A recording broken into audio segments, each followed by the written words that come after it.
Hoje com o pastor Joseph Prince. Amém. Glória a Deus. Bem-vindo mais uma vez à casa de Deus. Bem-vindo à mesa preparada, um banquete preparado para você. Uma grande festa. Amém? Em uma mesa temos paz de coração. Na outra mesa temos relacionamentos abençoados. E em outra mesa temos saúde e plenitude para você. É para você tudo de graça. Tudo foi pago pelo sangue de Jesus. Amém? Aprendemos semana passada que existem algumas estratégias que Satanás usa. Temos um inimigo lá fora. E a coisa de maior sucesso que Satanás tem feito a este mundo é fazer o homem pensar que o diabo não existe. Amém? Além de fazer o homem cair, fazer Adão e Eva caírem, ele também faz as pessoas pensarem que ele não existe. Então há pessoas que estão muito iradas com Deus, mas Deus não é a fonte dos seus problemas. Jesus falou que o ladrão, que é o diabo, vem para roubar, para matar, para destruir. Mas eu vim para que tenhais vida e vida mais abundante. Amém? Vida mais abundante. Olhando ao nosso redor, pensamos que vida abundante se resume em ter mais dinheiro. Ou talvez ter mais curtidas na minha mídia social, ok? Ou talvez seja ter mais fama. Sabe, as pessoas estão querendo mais fama. Que todos saibam quem eu sou. Mas honestamente, vemos até hoje, recentemente, como há 2 meses atrás, tivemos problemas com uma celebridade que tirou a sua própria vida, cometeu suicídio, e essa pessoa estava no auge da carreira. Ele tinha muita fama, tinha muito dinheiro, e muitos estão assim, sabe? Principalmente celebridades, porque ficam tão deprimidos. Muitos são jovens, e sabemos que todos têm muito dinheiro, tão jovens, são famosos.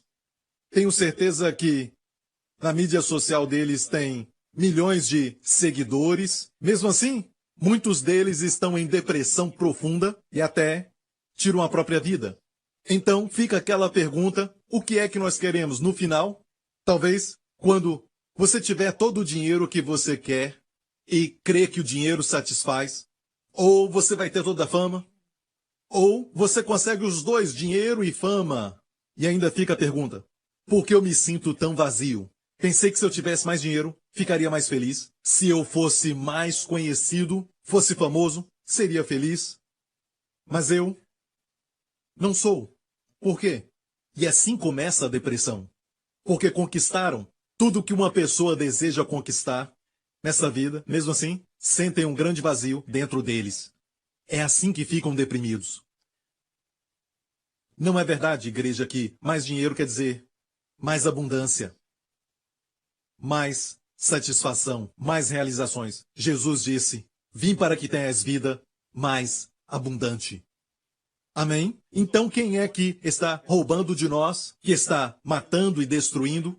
A Bíblia diz que é o diabo. O diabo vem para roubar, matar e destruir. E hoje vamos ver a sua forma principal, ou o seu modus operando, para ver como ele opera contra nós. Porque sabemos que ele é o ladrão que rouba. Então tudo que é bom e foi roubado de você não foi Deus, mas foi o diabo. Amém?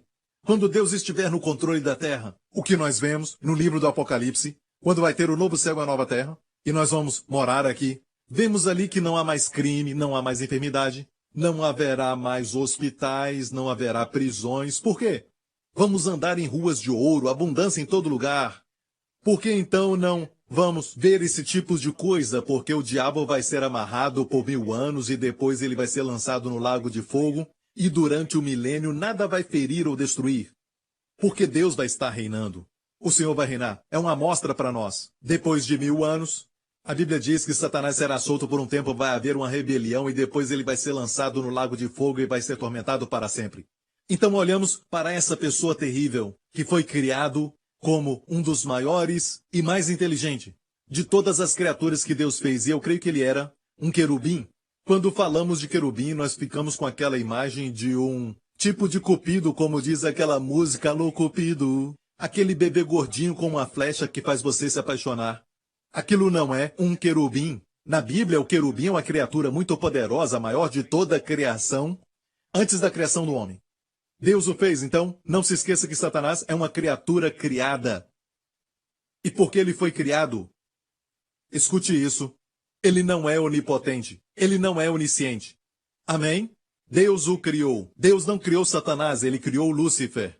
E a Bíblia diz que quando ele caiu, ele levou um terço dos anjos. Isso nos mostra, então, que os outros dois arcanjos, Miguel e Gabriel, provavelmente tomaram conta de um terço e outro terço. Ok? Então, quando o diabo caiu, um terço caiu com ele. Deus ficou com 2 terços. E ele dá ordem aos seus anjos a teu respeito. Nenhum mal te sucederá, porque ele dará ordem aos seus anjos para te guardar em todos os caminhos. Amém? Glória a Deus. Eu creio que tem muito mais atividades de anjos nesses últimos dias. E eu sei que você pode dar testemunhos de como você foi protegido, você e seus amados. Amém? Como você, quando estava atravessando a rua e de repente sentiu alguém te puxando para trás, alguma coisa te puxou para trás. Creio que foi a ação de um anjo.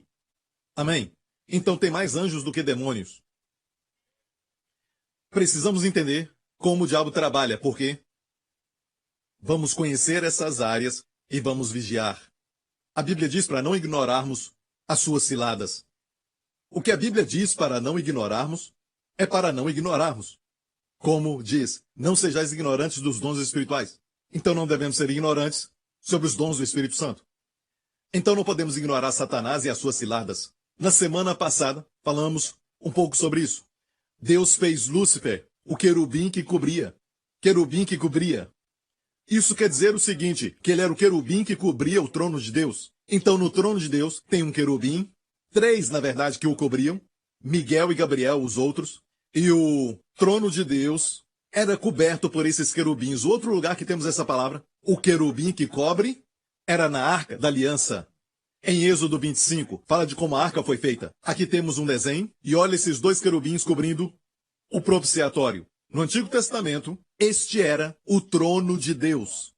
Representava o trono de Deus. Ele viajava com o povo. Era um trono móvel. E onde Deus ia, vitória era conquistada. Amém. Coisas boas aconteciam, bênçãos sobre o povo de Deus. E não podiam tocá-la de forma errada, porque senão acontecia um tipo de calamidade. Agora, nós descobrimos o seguinte, e a Bíblia é muito clara, usa essa expressão, os querubins cobrindo o propiciatório. Precisamos aprender algo importante. Deus planejou para que toda a sua criação tivesse uma missão determinada para aquilo que foram criados. Então, os querubins, a missão deles é guardar a santidade e justiça de Deus. O próprio trono de Deus. Ok? Essa era a missão deles. Mas o diabo caiu. E ele continua pensando de si mesmo como um guardião da justiça de Deus. Precisamos ver a sua sutileza. Ele ainda acredita que ele precisa cuidar da justiça, não de Deus, mas a justiça do trono, porque ele não ama Deus. E ele quer assumir o lugar de Deus. Em Isaías diz, como caíste, ó Lúcifer, porque disseste, subirei até o trono de Deus. Serei como o Altíssimo. Caiu por causa do orgulho. Ele queria o trono de Deus. Agora, pensamos nisso e sempre dizemos como alguém pode pensar que pode subir ao trono de Deus, sabe? Mas lembre-se disso, quando Deus fez os arcanjos, ele criou os seres mais inteligentes que já existiram na criação.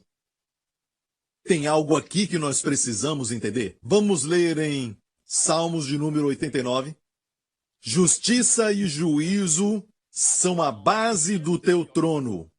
Misericórdia e verdade, Hased ve'emed. Misericórdia e verdade irão adiante do teu rosto. Qual é a base do trono de Deus? Justiça e juízo são a base do trono de Deus. Então, os querubins foram mencionados pela primeira vez no Jardim do Éden, quando Deus expulsou Adão e Eva do Jardim do Éden. Os querubins ficaram na entrada com a espada flamejante. Aqui é uma referência de que eles eram guardiões da justiça de Deus. Mas o diabo caiu. Lembra que ele aparece no livro de Jó? Ele, na verdade, começa a acusar a Jó, dizendo que Jó não era justo o suficiente. Porque Deus dava a ele tudo, então Jó o adorava. Como se estivesse protegendo a justiça de Deus. Porque ele ainda pensa de si mesmo no seu orgulho, como um guardião da justiça de Deus. E então, todas as suas ciladas contra as pessoas, na verdade, são legalistas. Precisamos entender isso. E a Bíblia diz que ele acredita algo a respeito da justiça. Ele crê que se a justiça e o juízo são a base do trono de Deus, o diabo sabe que a menor infração de justiça, a menor obstrução da perfeita justiça, seja punição causada ao justo ou misericórdia dada ao culpado, Deus então perde o seu trono. A base então é destruída, você entendeu? Ou seja, Deus não pode nem mesmo se desviar da perfeita justiça, e ele não vai fazer. O diabo sabe disso. Então, quando Deus criou o homem, e Deus amou tanto o homem, o diabo viu nisso sua oportunidade de fazer com que Deus, ele crê assim, comprometer a sua justiça. Então entenda, quando Deus mandou em Êxodo 25 construir a Arca da Aliança, perceba que os querubins e o propiciatório foram feitos de uma peça de ouro, uma peça só. Incrível, fizeram com uma peça. Bezaliel e os seus homens fizeram com martelo, e tudo era feito com uma peça de ouro. O propiciatório e os querubins, eles foram feitos de uma só peça de ouro. Isso nos mostra que Deus não vai separar a misericórdia ou exercitá-la às custas da justiça. Era uma peça só. Quando o diabo viu o quanto Deus ama o homem, ele pensou assim: se eu fizer o homem cair, Deus vai mostrar misericórdia ao culpado? Deus vai usar de misericórdia para o culpado, porque se ele fizer, seu trono é abalado. Ele vai perder o seu trono, e sabe quem vai assumir? Ele mesmo. Então não é que ele quer levar as pessoas para o inferno para não ficar sozinho. Não é que ele te odeia e por isso é algo pessoal entre você e ele. Não, é porque você está no meio de uma grande batalha. Ele quer o trono de Deus. Ele luta para ser liberto do inferno. Mais do que isso, ele luta para tomar o lugar de Deus no trono. E não se esqueça que ele foi o ser mais forte criado. Então tem algo aqui que estamos apenas aprendendo sobre isso. Então vamos um pouquinho mais frente para falar da sua vida e como ele opera. E, como eu disse, a menor infração da justiça da parte do próprio Deus vai fazer com que ele perca o seu trono. Mas o diabo não sabia de uma coisa. Haseb e Emed irão adiante do teu rosto. O Senhor Jesus viria. Deus enviou seu filho. O diabo não entende a graça. O diabo entende termos legais. O diabo entende de lei. Mas ele não entende a graça. E é por isso que no livro de Romanos diz: o Deus de paz irá esmagar a Satanás debaixo dos seus pés. E no mesmo verso diz: a graça do nosso Senhor Jesus Cristo seja com você. A graça é o único antídoto contra Satanás. Porque se disser algo assim: você está errado, diabo, eu fiz isso e eu fiz aquilo, ele te pegou. Ou você diz: eu não fiz isso e nem aquilo, ele também te pegou. Mas quando você diz: certo, não tem nada a ver comigo, mas com Jesus e o que ele fez, ele se vai. Amém. O diabo não tem nenhuma arma contra a graça. Por isso ele ataca a graça, porque ele sabe que a única arma contra ele, deixe-me explicar, a graça nunca é exercitada às custas da justiça. Mas porque o diabo não sabia o quanto Deus ama o homem e qual era o plano de Deus de enviar o seu filho, Jesus Cristo. E Cristo viria como homem. Hebreus 2. E visto como os filhos participam da carne e do sangue, também ele participou das mesmas coisas. Jesus sempre existiu com Deus, ele é a segunda pessoa da Trindade. Tudo foi feito por ele, sem ele nada do que foi feito se fez. Amém. O Verbo se fez carne e habitou entre nós. Como Deus, ele não podia morrer. Mas, se ele participasse da carne e do sangue, e viesse então à terra, por isso se tornou o único bebê que nasceu para morrer. Amém. Ele veio para morrer. Ele se tornou carne e sangue para morrer como nosso substituto, morrer no nosso lugar, morrer no nosso lugar. Amém. Então, Jesus veio com o propósito de participar da carne e do sangue para que, pela morte, aniquilasse o que tinha o império da morte, isto é, o diabo. Como o diabo conseguiu esse império? Quando Adão e Eva pecaram, Deus tinha dito que eles morreriam e por isso ele teve poder, ele é um legalista. Ele reforçou aquilo que a sentença ditava. Deus diz, a alma que pecar morrerá. O diabo vem e tenta reforçar isso, porque não há poder na autoridade própria do diabo. O poder pertence a Deus, mas ele reforça. Assim como nos 10 mandamentos sob a lei, se fizer isso ou não fizer aquilo, seja o que for, certo? Você quebra, a punição vem, a maldição vem. Então o diabo reforça isso no Antigo Testamento, e por isso o homem fica debaixo da maldição. Nesse sentido, ele tem o império da morte. Então Jesus veio para aniquilar através da morte aquele que tinha o império da morte, isto é, o diabo, e livrasse todos os que com medo da morte estavam por toda a vida sujeitos à servidão. Então, pela morte, Jesus destruiu a morte. É como no Mar Vermelho, como Moisés trouxe os filhos de Israel diante do Mar Vermelho. O Mar Vermelho era um obstáculo, os inimigos estavam vindo. Amém? Então, mesmo sendo libertos do Egito, eles ainda estavam sujeitos aos ataques e aos maltratos do inimigo. E o inimigo estava se aproximando, e eles estavam chegando bem perto, e na frente deles tinha o Mar Vermelho. Então, o que fazer? E Deus disse, levanta a vara, e Deus abriu o Mar Vermelho, é a figura da cruz, porque o Mar Vermelho representa isso, por isso somos batizados em água. É uma figura da nossa morte com Cristo. Depois somos ressuscitados com Cristo, no poder da ressurreição, e do outro lado, Israel saiu com o poder da ressurreição. E este poder o diabo não pode combater. O diabo só pode usar a morte. E não pode atravessar. Por quê? Por causa do poder da ressurreição. Nós fugimos das garras do diabo, nós fugimos, como Israel saiu do Egito, pelo Mar Vermelho. O Mar Vermelho é uma figura da morte. Pela morte, Jesus aniquilou aquele que tinha o império da morte. Posso ouvir um amém? Como Davi usou a espada de Golias para tirar sua cabeça, pela morte, Jesus aniquilou aquele que tinha o império da morte. Agora temos o poder da ressurreição. Amém. Você é um ser que foi ressuscitado num corpo que ainda não ressuscitou. Mas quando Jesus vier, mais uma vez, certo?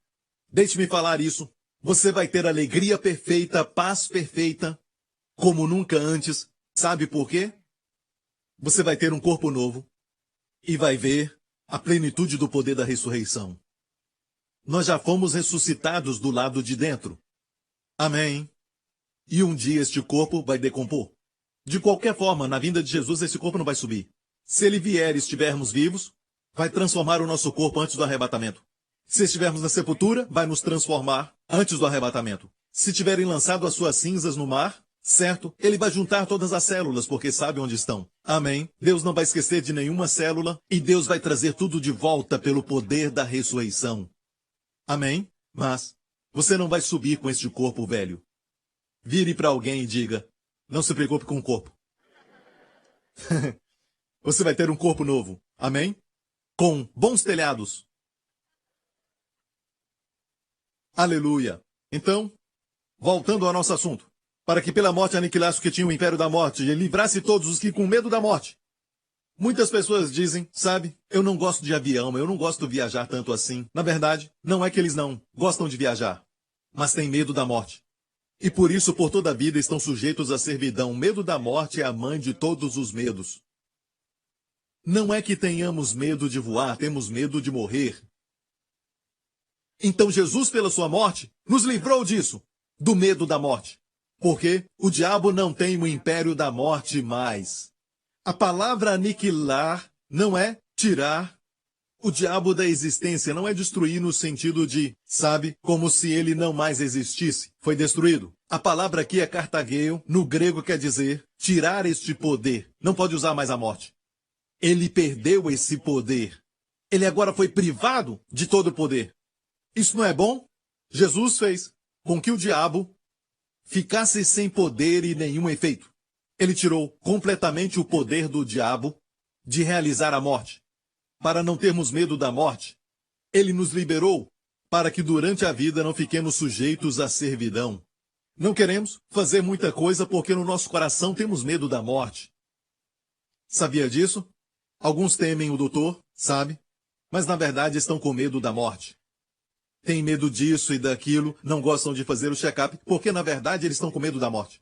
Amém? Então Jesus veio para remover o medo da morte. Essa é uma das 7 razões por que Jesus veio. Porque ele morreu na cruz. Amém? Para tirar do diabo esse poder. Glória a Deus!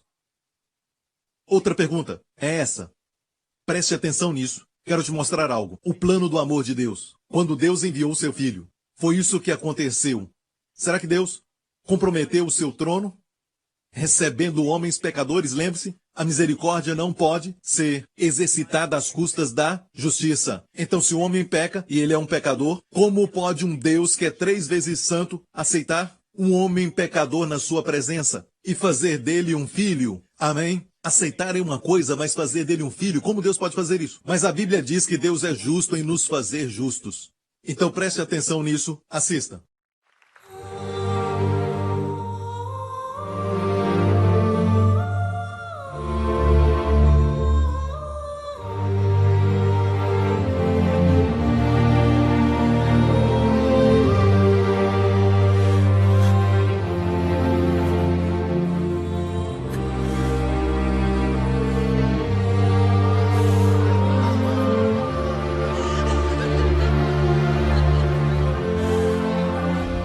Pai, perdoa-lhes, porque eles não sabem o que fazem.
Meu Deus, por que me desamparaste?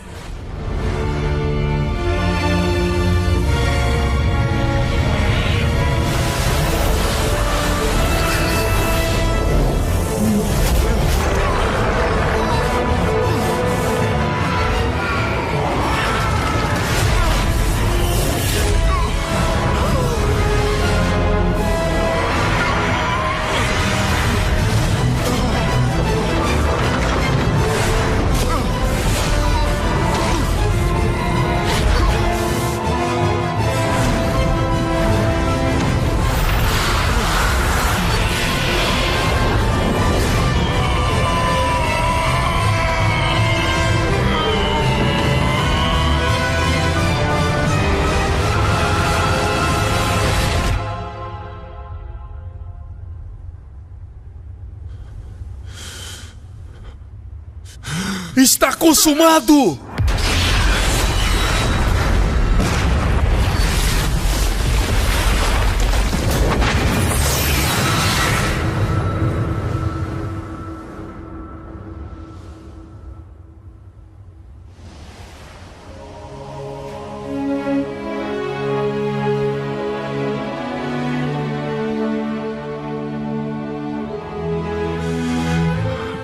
Pai, nas tuas mãos entrego o meu espírito.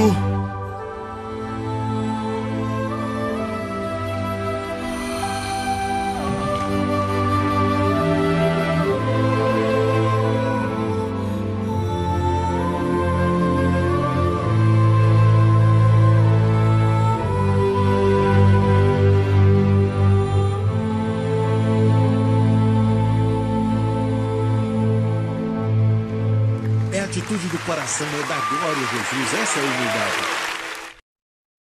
Não é se mostrar. Um dia eu vou escrever um livro sobre humildade e como eu a alcancei.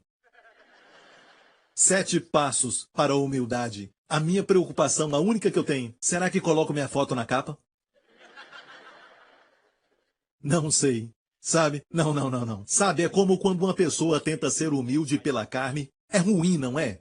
Dá pra ver bem de longe, mas é lindo ver alguém com o rosto brilhando, estão cheios de Jesus e dão toda a glória a Deus e dizem, pastor, essa é a graça de Deus, essa é a verdadeira humildade.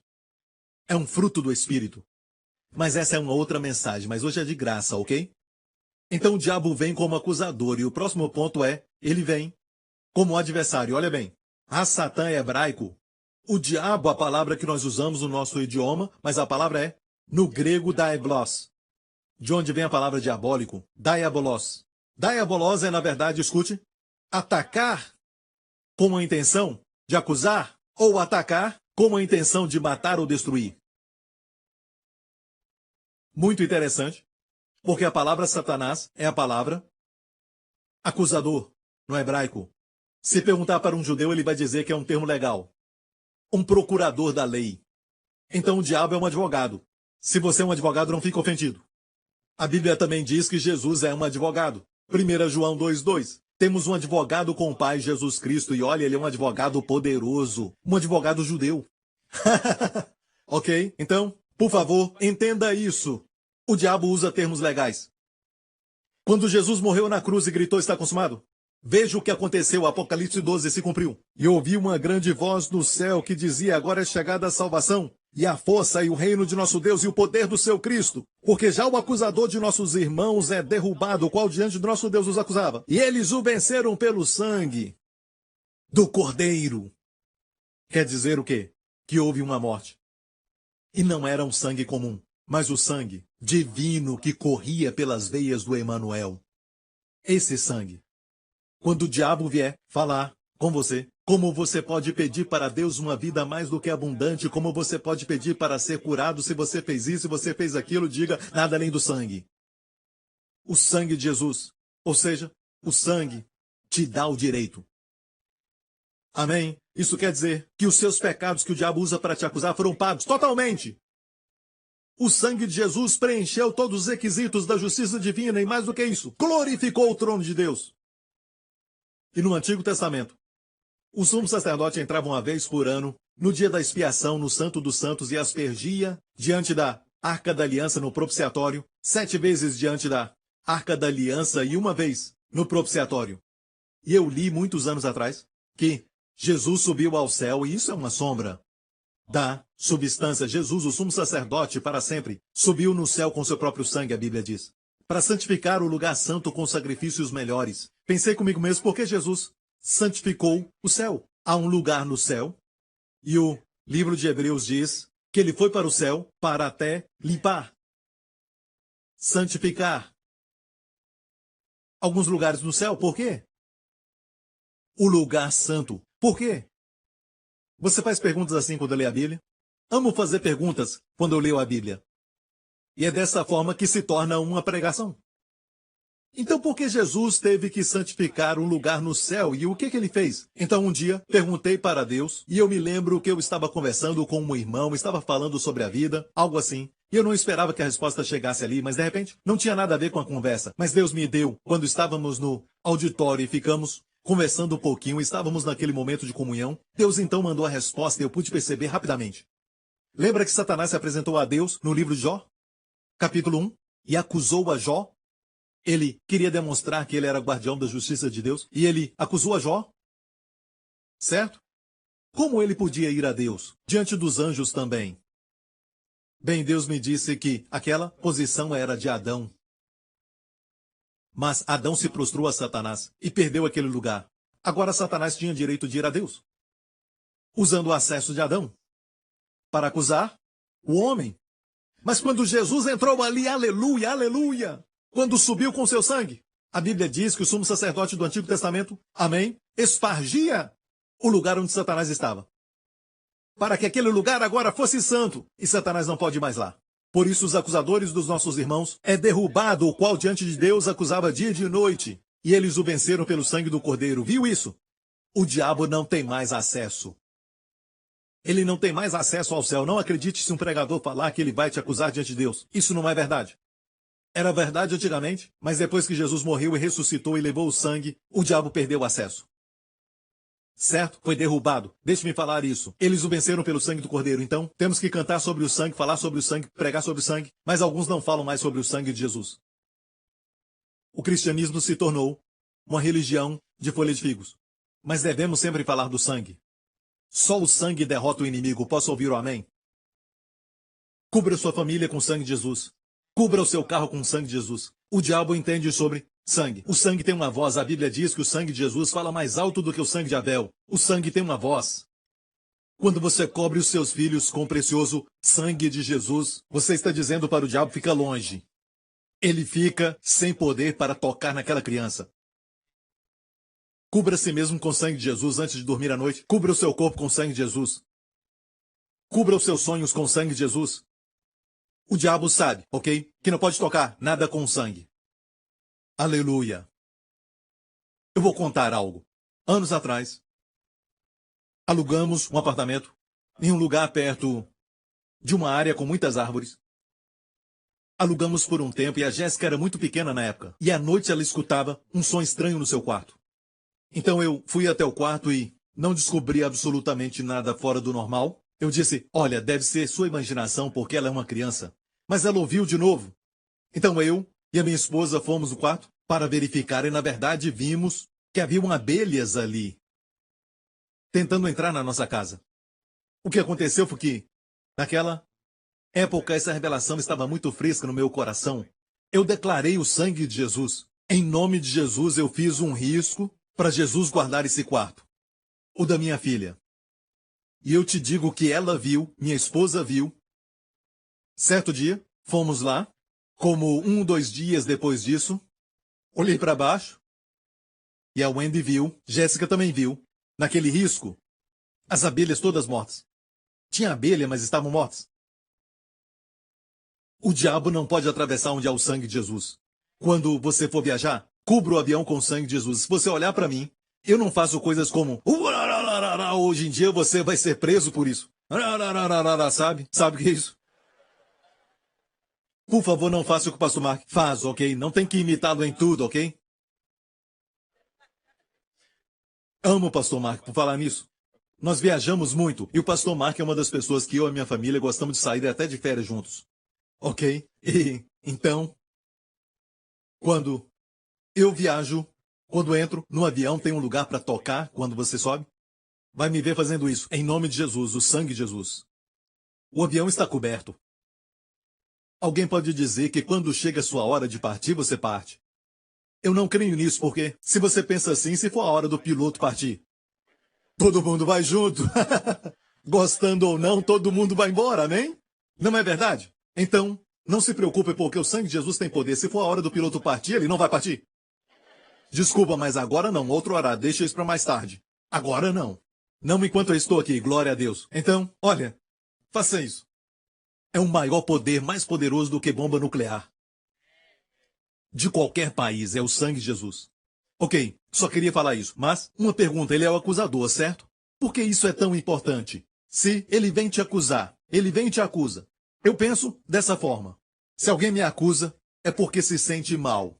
Eles se sentem mal e estão paralisados, não conseguem servir ao Senhor, não conseguem viajar com o pastor Lawrence para fazer missões, sabe? Em Camboja e tudo mais. Eles ficam paralisados. É só isso? Você realmente acha que essa pessoa inteligente, antes de matar, roubar e destruir, sua arma número 1 é a acusação? Ele é chamado de acusador. Você acha que acusação é só para você se sentir mal? Há algo sobre acusação que não sabemos? Será que a base da acusação tem uma punição ligada a ela? Não de Deus. Mas há uma sentença ali. Ou seja, se você agir dessa maneira quando você é acusado, você se sente culpado. Não se esqueça, o diabo não é tão estúpido. Ele não vem só falando mentiras. Quando ele forma acusações, o enganador mestre vai misturar a verdade com a mentira. Ok? Então ele nos acusa de muitas coisas que nós fizemos errado. Ou que não fizemos certo. Ele não é estúpido, ele sabe que você pode perceber quando é uma mentira. Mas ele nos acusa muitas vezes, e não importa se é verdade ou não, o sangue de Jesus já nos libertou. Quando ele vem a você e te acusa, e você então recebe aquilo, talvez até de forma inconsciente, você recebe e se sente culpado. Como eu sei que você aceitou? Porque agora se sente culpado, se sente mal. Não só isso, mas está com vergonha, o que um crente não deve sentir. E não somente isso, mas fica deprimido. Talvez não seja tão profundo a ponto de precisar de medicamento, mas deprimido com pensamentos ruins. Fica preocupado, ansioso, e não importa se você entende sobre a graça e está há muito tempo nessa igreja. Se você está com muito medo, ansioso e tudo mais, às vezes eu prego para mim mesmo. Eu creio que algumas coisas não saíram daqui para cá. Precisa continuar ouvindo a palavra. A nossa carne muitas vezes é muito legalista. 10 pregações sobre a graça? Na 11ª é uma mistura e você esquece as outras 10. É a tendência da carne. Precisa continuar ouvindo. Ok? Então por que acusação é importante? E tão ruim. É por isso, quando você recebe a acusação, mesmo inconsciente, você está dizendo, Jesus, tu não fizeste uma coisa boa. Deus não está satisfeito com o sacrifício. Diabo, você está certo. É o que você está dizendo quando aceita a acusação. Você entendeu? Isso é mal. Com a acusação vem a sentença. Enfermidade, doença, envelhecimento. Vem tudo depois da acusação. É por isso que vemos no hebraico a palavra pecado, catar, e a palavra expiação também é catar. Mesma palavra, mesma pronúncia, tudo igual. Isso é interessante. E algumas vezes os tradutores, em algumas bíblias diz que isso é expiação, em outras é pecado. Eles não têm certeza. A expiação está à porta ou é o pecado que está batendo à porta? Então até mesmo os eruditos não sabem porque a palavra para pecado e expiação são as mesmas. Então eu perguntei para o Senhor. Eu nunca pergunto para o Senhor coisas como quem vive numa casa de abacaxi debaixo do mar. Eu pergunto ao Senhor, sabe, por que é que há uma palavra no hebraico para ambos? E o Senhor me disse, toda vez que o pecado acontece, inevitavelmente vai ter uma expiação. Seja uma expiação vinda de Deus, que é Jesus Cristo, a nossa expiação. E se ver Jesus Cristo como a sua expiação quando peca, sua consciência vai descansar. Você diz, tudo foi pago. Amém? Não somente isso, mas vai ter um efeito de santificação e não vai continuar no pecado. Amém? Vai te libertar e você vai amar a Deus porque você vê essa expiação, você vê o amor de Deus por você. É a provisão de Deus. Mas, se você não olha para a cruz quando peca, você vai pagar pela expiação, ou seja, vai pagar com a sua saúde, ou a sua família vai ser a expiação, e muitas vezes é inconsciente, você oferece a sua mente como expiação e fica deprimido, e alguém tem que pagar, alguma coisa tem que pagar, porque alguém tem que sofrer, alguém tem que perder por isso. Quando você peca, essas coisas acontecem. Deus criou você. Você é uma pessoa, corpo, alma e espírito. Quando o homem comeu do fruto da árvore do conhecimento do bem e do mal, ele recebeu a consciência. E a consciência, como a Bíblia diz, é como os 10 mandamentos te fala, que você agora merece ser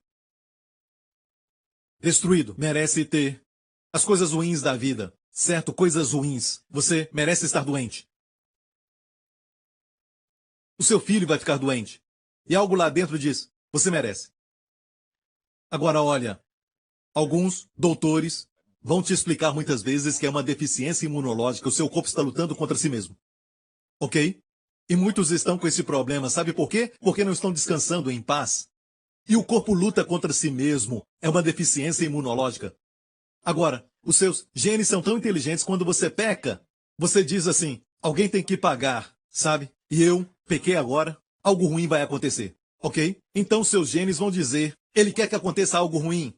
Eles são muito inteligentes. Eles vão dizer, vamos criar uma enfermidade, uma doença neste corpo, para puni-lo. Ele quer ser a própria expiação. Ele não está olhando para a cruz, certo? Amém? O seu corpo vai fazer o que você quer.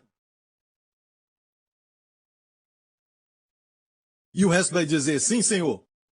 O corpo obedece. Você está julgando a si mesmo. Vou te dar um pequeno exemplo. Talvez você vai rir, mas... Certo? Por favor, veja a verdade. Essa é uma parte das escrituras que muitos pregadores não querem falar nela. E, sabe, durante muitos anos eu vi poucos falarem sobre esse assunto, sabe por quê? Eu até entendo todos eles. Eles não sabem explicar a palavra condenado. Vou te mostrar esse verso das escrituras, tem a ver com comida e beber vinho, ok? Então em Romanos 14, verso 21 fala: se você bebe vinho e seu irmão crê que não pode beber, não beba vinho na sua presença, porque vai escandalizá-lo. Certo? Se alguém não acredita em comer carne, não coma carne na sua presença. Não faça isso, vai escandalizá-lo. Certo? O amor é mais importante do que o seu direito de comer carne ou beber vinho. Você está entendendo? Depois diz: tens tu fé? Tenha em ti mesmo diante de Deus. Bem-aventurado aquele que não se condena a si mesmo naquilo que aprova. O contexto aqui, quando olhamos, fala sobre comida. E aprendemos algo aqui. Mas aquele que tem dúvidas, se come, está condenado, porque não come por fé. E tudo que não é de fé é pecado. Eu vou te falar por que muitas pessoas não pregam sobre isso, porque aqui diz claramente: aquele que tem dúvidas está condenado. Então, aqueles que não creem no que chamamos de evangelho da graça e a eficácia do sangue de Jesus para nos salvar para sempre, vão dizer: condenar e ir para o inferno. Vai para o inferno por causa de comida? É tão simples assim? Então, essa condenação é de Deus? Não, não é. Deixe-me falar, sem nenhum medo, claro e transparente, essa condenação que está ali não é de Deus. Deixe-me provar de uma vez por todas essa mesma palavra que vemos aqui no grego, katakrinon. É a mesma palavra usada em Romanos 8, para dizer: quem é que condena? Katakrinon, aqui é condena, a mesma palavra. Pois é Cristo quem morreu, ou antes, quem ressuscitou, o qual está à direita de Deus e também intercede por nós. Dizem que a estrutura do grego nesse versículo é assim: quem é que condena? Cristo vai condenar? Não, ele morreu por nós. Ele ressuscitou por nós e também intercede por nós.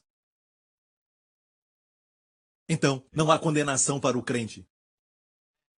Não é de Deus. Então, o que é katakrinon? E se olharmos esse versículo de novo, e a Bíblia diz: bem-aventurado aquele que não se condena a si mesmo naquilo que aprova. Mas aquele que tem dúvida se come está condenado, porque não come por fé. E tudo o que não é de fé é pecado. Vamos pensar sobre isso. Alguém não acredita em comer carne, mas alguém o faz comer carne. Sua consciência o incomoda. Ou beber vinho. Alguém diz: não há problema, está tudo bem, só um pouco. E ele bebe e se sente incomodado. É só porque ele se sente mal. E a palavra katakrinou, a palavra katar quer dizer o seguinte: é um tipo de palavra que está, de uma certa forma, intensificada. É algo sério. Não é para o inferno. Quer dizer que talvez vai ficar com alguma depressão ou alguma doença porque se sente culpado. Está condenando a si mesmo por comer. Eu recebi essa mensagem de Deus algum tempo atrás, ok? Mas dá para acreditar que o pregador mesmo, o pastor que vai pregar essa mensagem, ontem, quando a minha esposa passava, o que minha família chama de sobremesa de abacaxi, para os amigos americanos é uma torta de abacaxi. Uma delícia, uma tradição chinesa. Ok? Então ela estava passando aquilo, sabe? Aquela torta de abacaxi, eu estava com fome preparando a mensagem para vocês. Então peguei uma e coloquei na minha boca. O pedaço desceu inteiro. Aquele pedaço desceu inteiro. Eu nem mastiguei, só engoli tudo por causa da fome. Peguei mais um, engoli ela inteiro. Eu estava ali conversando com a Jéssica e depois eu peguei mais um e engoli de novo. E no final de tudo, antes de eu perceber,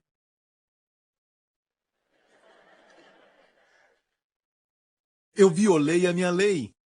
Eu tenho um princípio para comer essas tortas de abacaxi. Não como mais de 3. Não está no livro de Levítico, mas no livro do JP. Não ria, você também tem um livro. O diabo sabe disso e é por isso que nós, muitas vezes, rimos por causa da verdade nisso. Agora escute. Eu perguntei à minha esposa quantos que eu comi. Ela olhou e disse: não se preocupe. Eu acho que eu comi uns 6. Talvez 7. E eu pude sentir a condenação chegando. Amém? E depois, então, imediatamente me senti culpado. Não devia ter feito isso. Lá no fundo da minha mente há uma crença errada, que se eu comer, se alguma vez eu comer, não de vez em quando, se alguma vez eu comer 7, eu vou engordar. Da próxima vez, a congregação não vai ver o seu rosto primeiro, vai ver a sua barriga entrando primeiro. No púlpito, você merece ser gordo. Você merece, sabe? E o colesterol vai subir muito. Isso vai acontecer. É como eu tivesse lido em algum lugar. Todas essas crenças erradas é porque nós lemos tudo que está disponível na internet e tudo mais. Eu me senti mal e disse para Wendy, me sinto mal. Ela olhou para mim e ela disse, e eu já tinha essa mensagem da parte de Deus. Às vezes você vê a mensagem relacionada a algo e ela diz, amor, quer comer? Coma com fé. Ela não sabia de nada. Ela ainda disse isso. Quando comer, não se condene a si mesmo.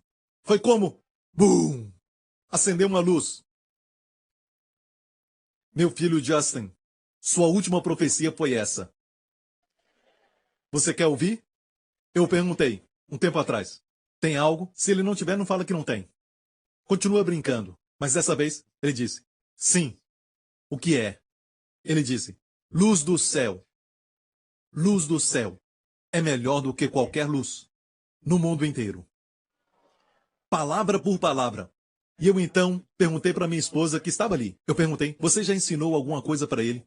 Porque ela lê muitas histórias para ele quando ele vai dormir. Eu perguntei, você já ensinou alguma coisa sobre isso? Ninguém usa esse linguajar. Quem usava era Spurgeon no século XVIII, no século XIX. Sabe, luz celestial. Hoje falamos sabedoria, mas luz celestial é melhor do que qualquer luz no mundo inteiro. A luz dos profissionais e tudo mais não pode se comparar com a luz celestial. Certo? Buscamos aqui a luz celestial. Como no tabernáculo, o povo de Israel tinha a luz do sol, luz natural. Alguns iam além no lugar santo e desfrutavam da luz que saía do candelário, a menorá, a luz da igreja. Mas alguns vão no Santo dos Santos e não há nenhuma luz ali, nenhuma luz de vela. Mas é tão forte, mais forte do que a luz do sol. Por quê? Por causa da glória. Luz celestial.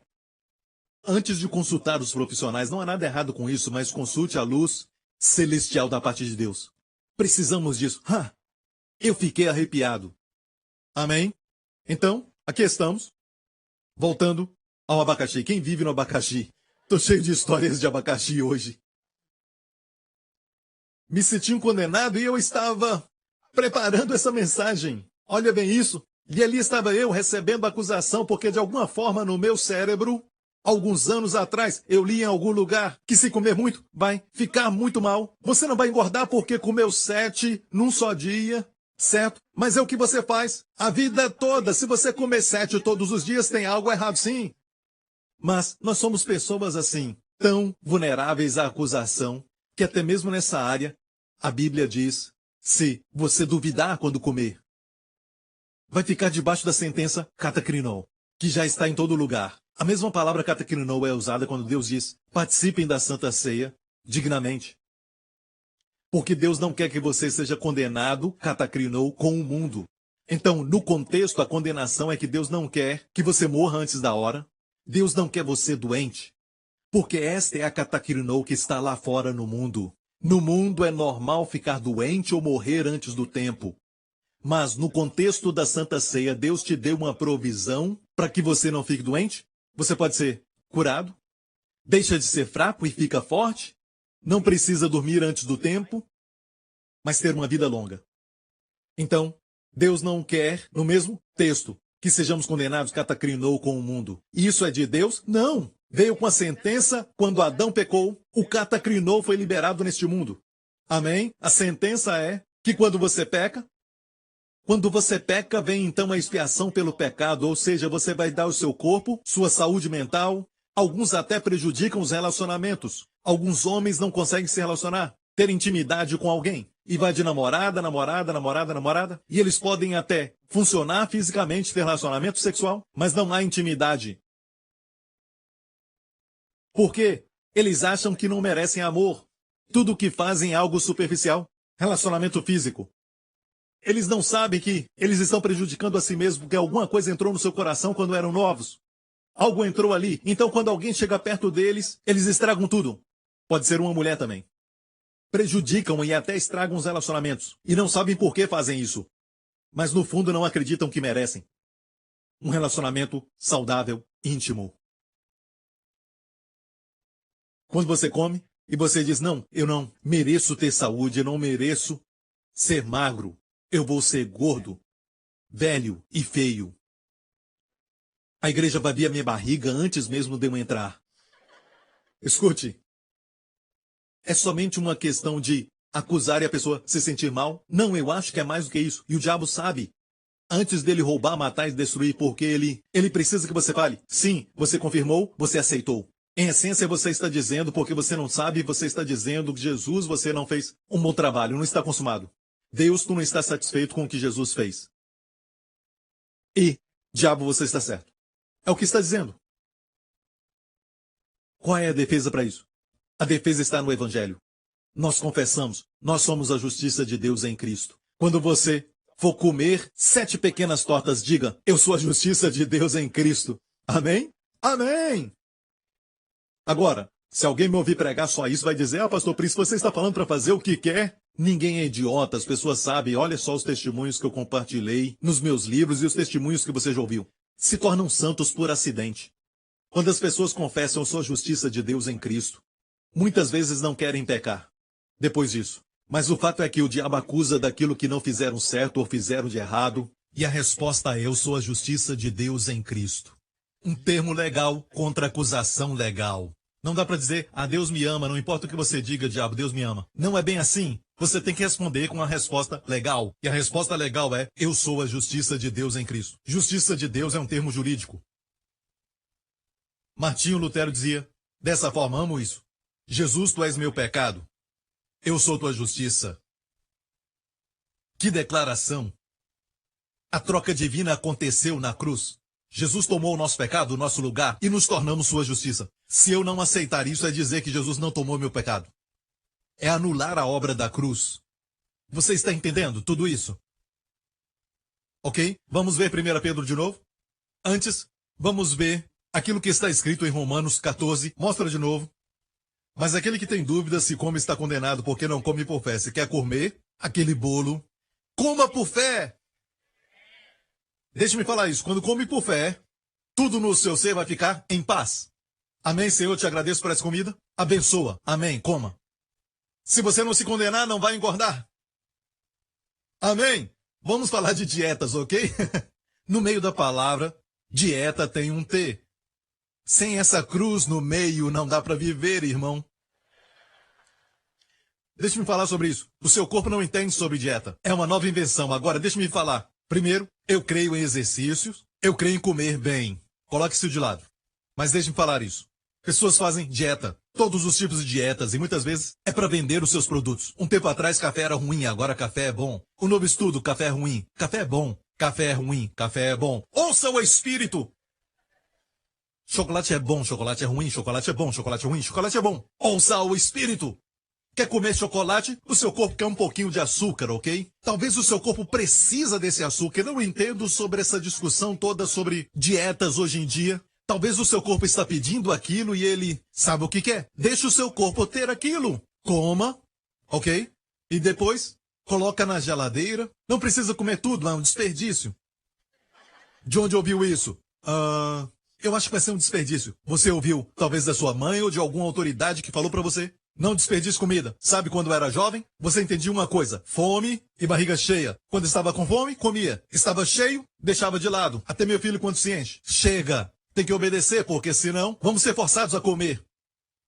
Amém? Mas algumas vezes, os pais, eles falam que tem que comer tudo. Terminar, tem que comer. E pense nas pessoas da Etiópia. Você começa a pensar, pessoas da Etiópia não tem nada para comer. E você não sabe por quê. Mas está até inchando.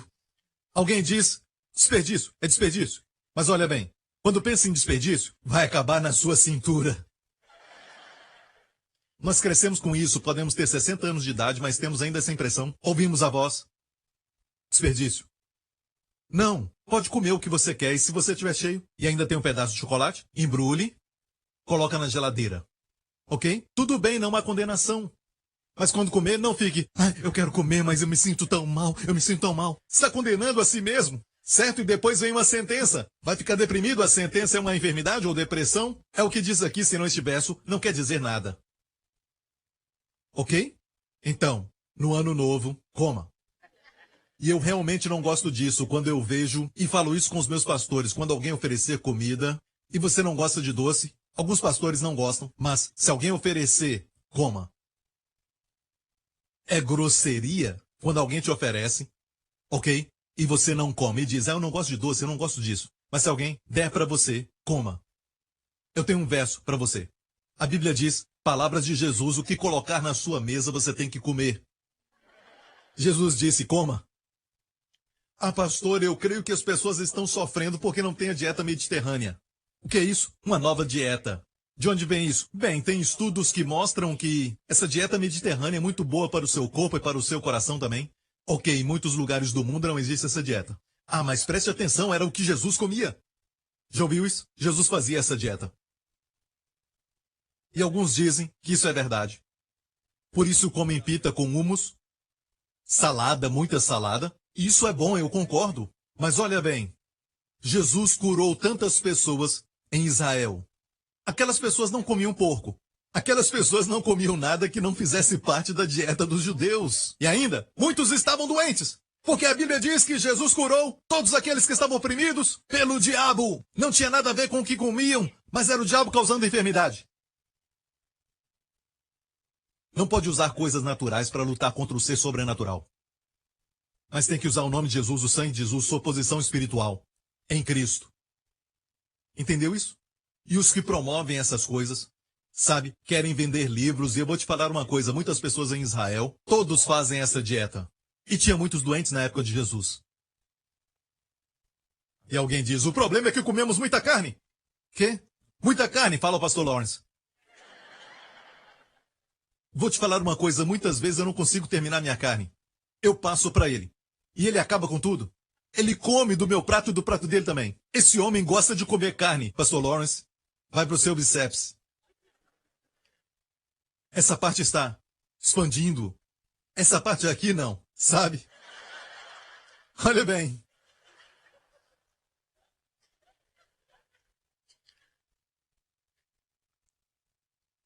Volta para a dieta do Éden. Já ouviu? A dieta do Éden. Só vegetais, frutas, legumes, feijão.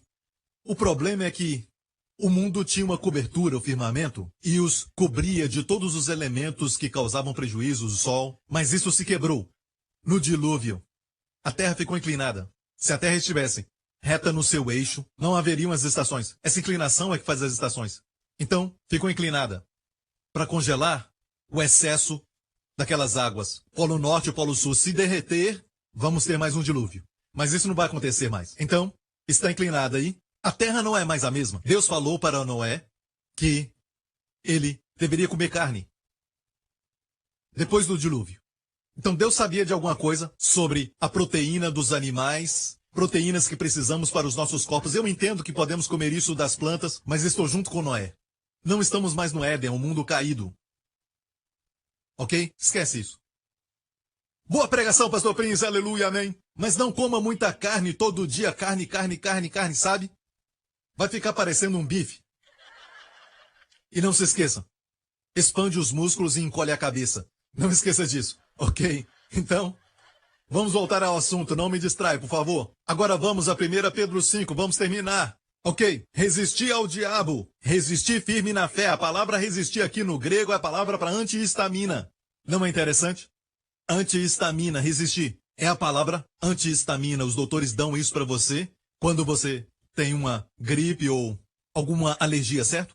Antihistamina para resistir. Como resistir o inimigo? Resistir firmes na fé, sabendo que as mesmas aflições se cumprem entre os vossos irmãos no mundo. Algo importante sobre a irmandade. Esse tipo de coisa que Deus quer que aprenda na batalha espiritual. O diabo quer que você se isole. Ele quer que você pense que o problema só está em você porque você é uma pessoa muito estranha. Os seus amigos estão alegres. Você é estranho e fica pensando essas coisas. Você é o único que pensa assim. Só você acorda no meio da noite. Só você fica deprimido. Só você. E o problema é justamente esse. O diabo gosta de isolar as pessoas. Por isso o endemoniado de Gadara ficava sempre isolado, todo sozinho, somente ele. Bem triste, sozinho, estava se cortando com pensamentos suicidas, mas olha, ele estava sozinho.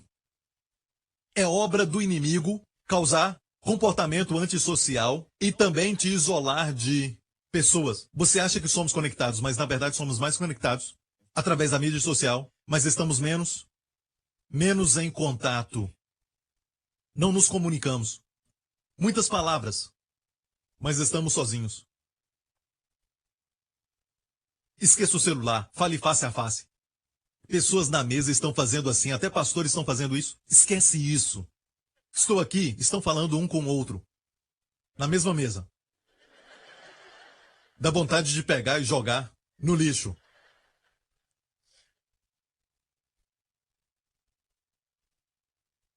Mas eles vão dizer, é a Bíblia, pastor, a Bíblia. Estou lendo a Bíblia. Estamos menos conectados do que pensamos, mesmo estando, de uma certa forma, online com os outros. É triste. Não temos mais intimidade face a face no relacionamento, mas isso é outra mensagem. Se nos assentarmos, e os pastores fazem muito isso, aprendemos a nos comunicar assim, eu falo sempre com eles. Vocês acordam no meio da noite? Sem uma razão específica, você acorda e começa a ter maus pensamentos. Pensamentos sobre a sua família, pensamentos sobre o futuro, pensamentos. Parece que você está no escuro e os pensamentos vêm. Pensamentos ruins, você sente isso? E alguém diz, pastor, eu também sinto da mesma forma. Sabe? Então, nesta irmandade tem um tipo de comunicação e alguém diz, bom, eu sou normal, eu também sou normal. Amém? Isso é um ataque, vamos orar uns pelos outros. Você precisa disso e um grupo pequeno é a melhor coisa. Precisa se conectar. Deus quer que a sua igreja seja de relacionamentos. Não é para ser cavaleiro solitário, até ele tem um tonto. Certo? Não é? Mas Deus quer que você se relacione com alguém. Posso ouvir um amém? Não venha para a igreja e vá embora. Se conecte com alguém, se conecte. Num grupo pequeno ou no ministério, se conecte. Faça com que as pessoas te liguem quando você estiver para baixo. E quando você compartilhar, alguma coisa vai acontecer. Quando você fala, as pessoas vão ser edificadas quando você falar. Amém? E o Senhor vai cuidar do resto. Para as irmãs também. Deus quer isso para você. Essa última parte, pense nisso. Agora, resistir. Resistir firmes, pois na fé. O que é firme na fé? Firme na fé quer dizer, e eu já vou terminar, firme na fé quer dizer, assuma posição e diga, eu sou a justiça de Deus em Cristo. Eu sou justo. Como é que eu sei que isso está falando de justiça? É porque vou mostrar mais um verso e vamos terminar. Vamos a Gálatas 3. A palavra, a fé. Resistir, pois, firmes na fé. Artigo definido. Hoje, olha para mim. Hoje, quantas pessoas te perguntam qual é a sua fé, você diz, eu sou cristão. Mas não era sobre isso que Paulo falava. Ele falava da fé, artigo definido. Era sempre justificação pela fé. E aqui diz, mas antes que a fé viesse, estávamos guardados debaixo da lei e encerrados para aquela fé que se havia de manifestar. Antes que a fé viesse, há um artigo definido ali, a fé. Em algumas versões não tem, mas no original tem. A fé, antes que a justificação da fé viesse. Pastor, como eu sei se fala da justificação pela fé? Olha o próximo verso. De maneira que a lei nos serviu de aio para nos conduzir a Cristo, para que, pela fé, fôssemos justificados. O contexto é justificados pela fé. Aqui diz, depois que a fé viesse, depois que a justificação pela fé viesse, não estamos mais debaixo da lei, debaixo do aio. Sabe o que dizer quando o diabo vem te acusar? Até dormindo à noite, o diabo te dá pesadelos, pensamentos ruins. Diga, eu sou a justiça de Deus em Cristo. Algo vai acontecer. Porque só quando você disser, eu sou culpado, você aceita, você está dizendo que Deus é mentiroso ou o diabo está certo e Deus não está satisfeito com o que Jesus fez. Assim também, quando você diz, eu sou a justiça de Deus em Cristo, está dizendo muito mais, está dizendo, Deus está satisfeito com o que Jesus fez. Jesus ofereceu perfeito sacrifício por mim. Seu sangue cumpriu todos os requisitos da justiça. Amém? E eu sou justo porque Jesus fez uma obra perfeita. Ele tomou meu pecado, agora eu tomo o meu lugar como justo. Quando o diabo ouvir isso, ele vai fugir. Porque escute isso. Se o diabo não aceitar essa justiça, que pagou por todos os seus pecados, nenhum deles escapou, e executou toda a penalidade pelos pecados. Se o diabo não acreditar nisso, que o trono da justiça de Deus vai com justiça declarar que você agora é justificado. É injusto não declarar você não justificado pelo que Jesus fez. Então, se você aceitar o que Deus disse, amém, sobre você ser justificado, E o diabo vem, te acusa e você diz, eu sou a justiça de Deus em Cristo, seja voz audível ou não, certo? Você sabe disso? Algo acontece ao diabo, agora ele é o culpado. Ouça, numa corte de justiça, se alguém acusa um outro de forma falsa, o acusador se torna tão culpado quanto a pessoa que ele acusa, se essa acusação foi justificada. Deixe-me explicar, se o tal acusador tenta dizer a alguém, tentou fazer, vamos dizer, um tipo de homicídio. Não é só homicídio, ele está dizendo a pessoa merece morrer. Ele quer que a pessoa morra. O acusador quer que a pessoa morra, porque a sentença deve ser morte. Agora, se toda aquela acusação é falsa, agora o acusador se torna culpado do mesmo crime, porque ele está querendo que ele morra. Agora ele é um homicida. Então, quando você crê e diz, eu sou a justiça de Deus em Cristo, toda acusação cai sobre o diabo. Ele não consegue suportar um cristão assim, você entende? Porque ele vai ter que pagar a penalidade. Entendeu isso? Por isso, vamos terminar com nenhuma arma forjada contra ti prosperará, e toda língua que se levanta contra ti em juízo, tu a condenarás. Não condene quem está dizendo, se o marido diz alguma coisa, e por favor, depois dessa mensagem, não vá para seu marido dizendo, quando falar algo, não fale isso comigo, eu te repreendo em nome de Jesus, eu te amarro em nome de Jesus, eu te expulso em nome de Jesus, eu te mando para o inferno. Não faça isso, por favor, não deixe o seu marido bravo comigo. Eu não aprovo um relacionamento com qualquer tipo de abuso, e tem algumas mulheres que conseguem viver num relacionamento abusivo, porque elas sentem que merecem. Eu não entendo isso. E Deus te ama tanto. Não fique nesse relacionamento. Se você é casado, procure aconselhamento. Eu estou falando daqueles que estão namorando. Escute o que eu vou dizer. Esse cenário de aceitar a culpa e ficar doente ou deprimido mentalmente, ter problemas psicológicos e declarar que é a justiça de Deus e Cristo, da mesma forma. O que vem depois dessa declaração? Saúde, plenitude, paz, estabilidade, postura, poder, paz na alma. É poderoso. Toda língua que se levanta contra ti, se você lê algo, ou o diabo fala algo, alguma acusação, ou o diabo usa uma pessoa, quando essas palavras vierem contra você, diga eu condeno todas elas. Não condene a pessoa, condene as palavras.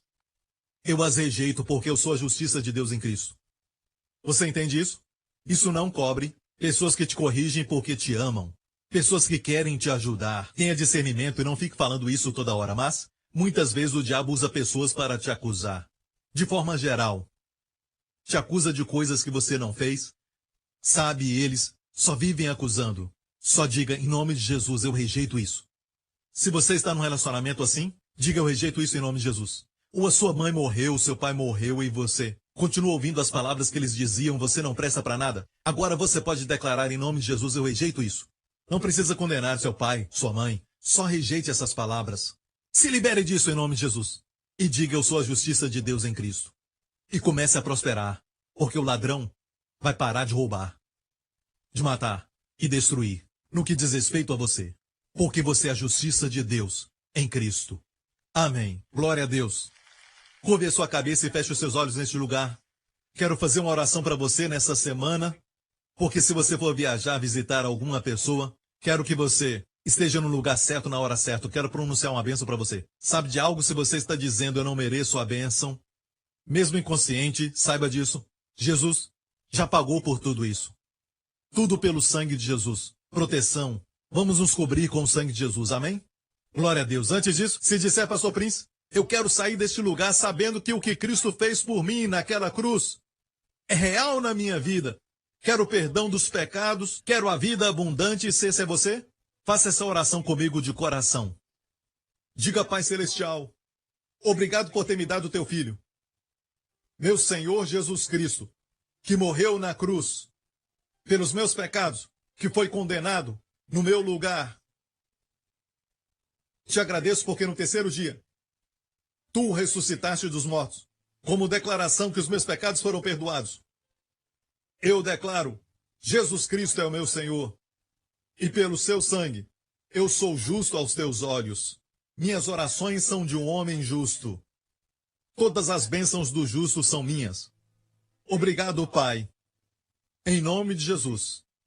E todo o povo diga, fiquem em pé, levante as suas mãos neste lugar. Agora, em nome de Jesus, eu tomo autoridade sobre todos os espíritos que causam depressão neste lugar. Em nome do Senhor Jesus Cristo, seu espírito imundo do inferno, seu espírito imundo de depressão, largue essa pessoa e solta de uma vez. Agora, em nome do Senhor Jesus Cristo. Quem está assistindo através da internet agora mesmo, seja livre da depressão.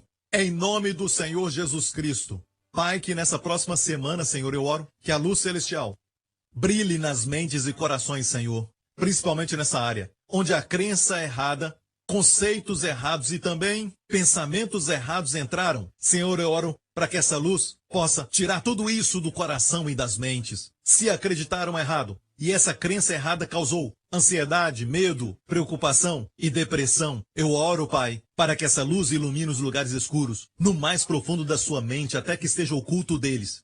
Senhor, eu oro para que essa luz brilhe, Pai, e liberte o teu povo. Senhor Jesus, tu disseste que se o Filho vos libertar, verdadeiramente sereis livres. Obrigado, Senhor Jesus, pela liberdade que só vem através de você. Em nome de Jesus, te agradecemos por isso. E, Senhor, eu oro para que nessa próxima semana o Senhor possa colocar o teu povo na hora certa, no lugar certo, desfrutando dos teus favores e da tua bondade, desfrutando do teu favor aonde eles estiverem indo. Em todos os lugares nós oramos, Pai Celestial, para que tu possa colocá-los no lugar certo na hora certa. Pai Celestial, proteja todos os que escutam a minha voz, pelo sangue de Jesus, com anjos que o Senhor coloca do lado deles como muralha de fogo, para eles e para toda a sua família. Eu oro, Senhor, para que durante essa semana, todos os que ouvem a minha voz com suas famílias sejam guardados, protegidos pelo exército de anjos, Senhor, como uma muralha de fogo em volta deles, os dando livramento, Senhor, de todo ataque do inimigo, seja, Senhor, enfermidade, doença ou qualquer perigo, e do poder do maligno. Pelo sangue de Jesus Cristo, em nome de Jesus pedimos. E todo o povo diga, amém. Deus te abençoe. Cante sobre sangue e seja sóbrio, vigiando. Deus te abençoe. Obrigado por sintonizar no programa de hoje. Esperamos que tenha sido uma bênção para a sua vida. Para mais informações sobre o programa da Igreja New Creation, acesse o site ncctv.org.sg. Lá você poderá se inscrever para receber um devocional diário do pastor Joseph Prince. Seja incentivado e fortalecido todos os dias e saiba o quanto Deus lhe ama através desses devocionais. Acreditamos que seu dízimo pertence à igreja que você frequenta e oramos para que você seja grandemente abençoado, altamente favorecido e profundamente amado.